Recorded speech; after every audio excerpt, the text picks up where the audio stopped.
Hi, I'm Theo Gilbert-Jamison, your Team Huddle Guru, and in this segment we're focusing on reducing stress in the workplace. But before we jump into our topic, for those of you who are not familiar with me, I am an author, keynote speaker, consultant, and an executive coach. And in one of my many roles, I actually write daily Team Huddle content for organizations to ensure their leaders always have engaging information to share in their teams or with their teams on how to raise the bar and elevate the customer experience. So let's get right into our topic of the day, which is reducing stress in the workplace. By reinforcing that at one time or another, stress affects everyone, our coworkers and customers. However, what's important is how we deal with it.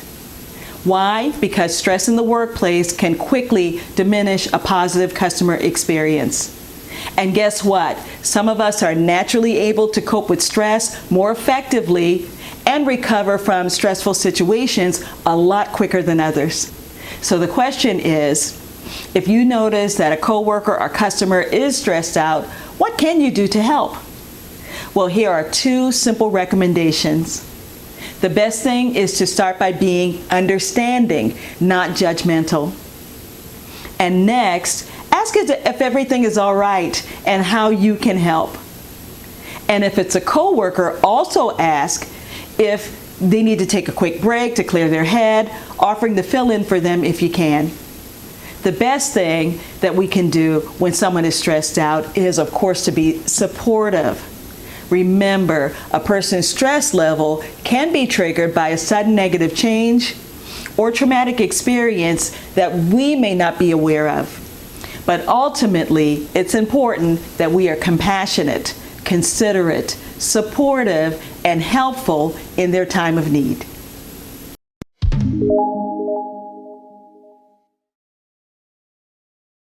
Hi, I'm Theo Gilbert-Jamison, your Team Huddle Guru. And in this segment, we're focusing on the importance of being proactive, not reactive, when facing stress in the workplace.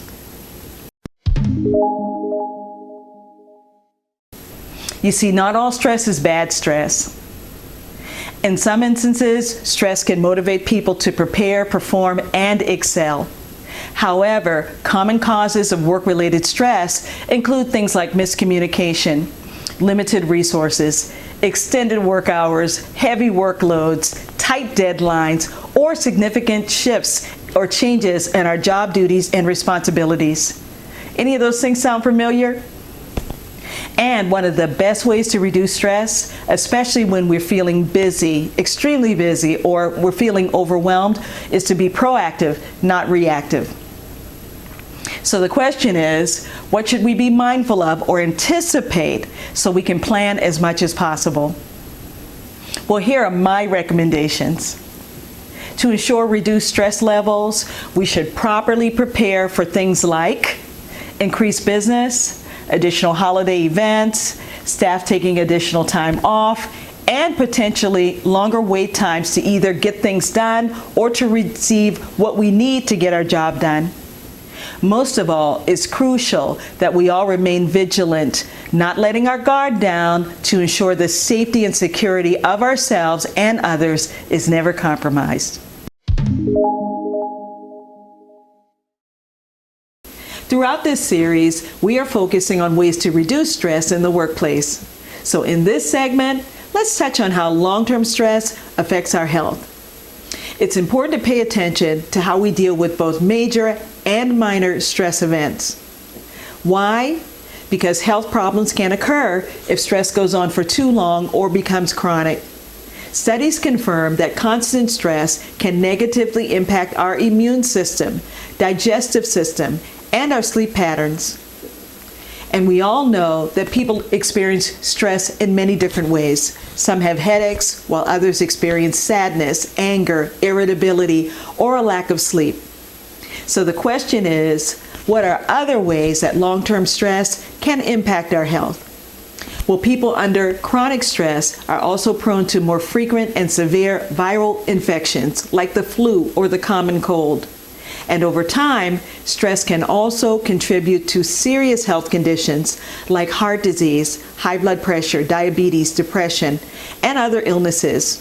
So in closing, it's important that we all do our part in reducing stress, not only for ourselves, but also others in our workplace.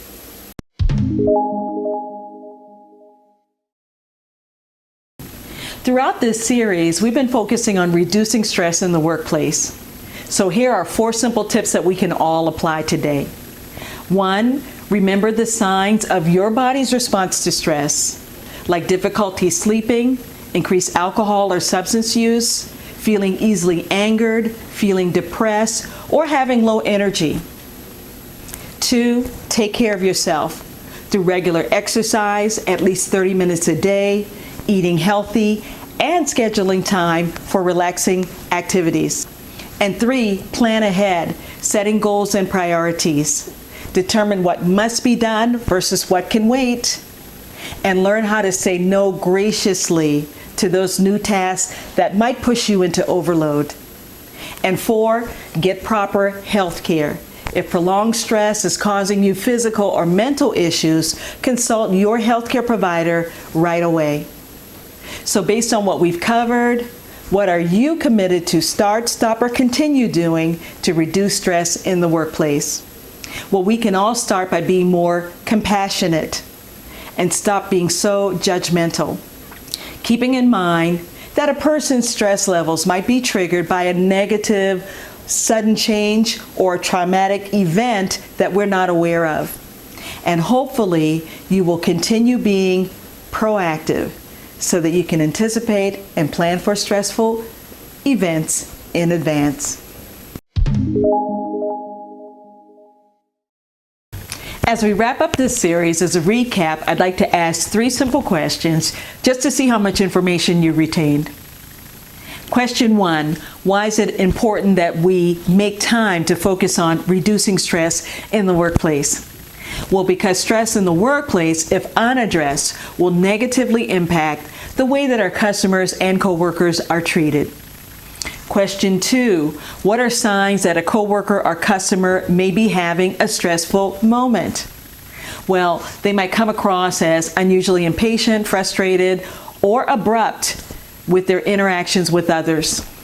And question 3, what are some of the ways that chronic stress can negatively impact our health? Well, it can suppress our immune system, affect our digestive system, it can change our sleep patterns, and it can also cause headaches, sadness, anger, and irritability. So in closing, if you encounter a coworker or customer who appears to be stressed out, start by being understanding, not judgmental. If appropriate, ask if everything is okay. And in a genuinely supportive manner, offer your assistance. Thanks so much for viewing this series, and have a wonderful day.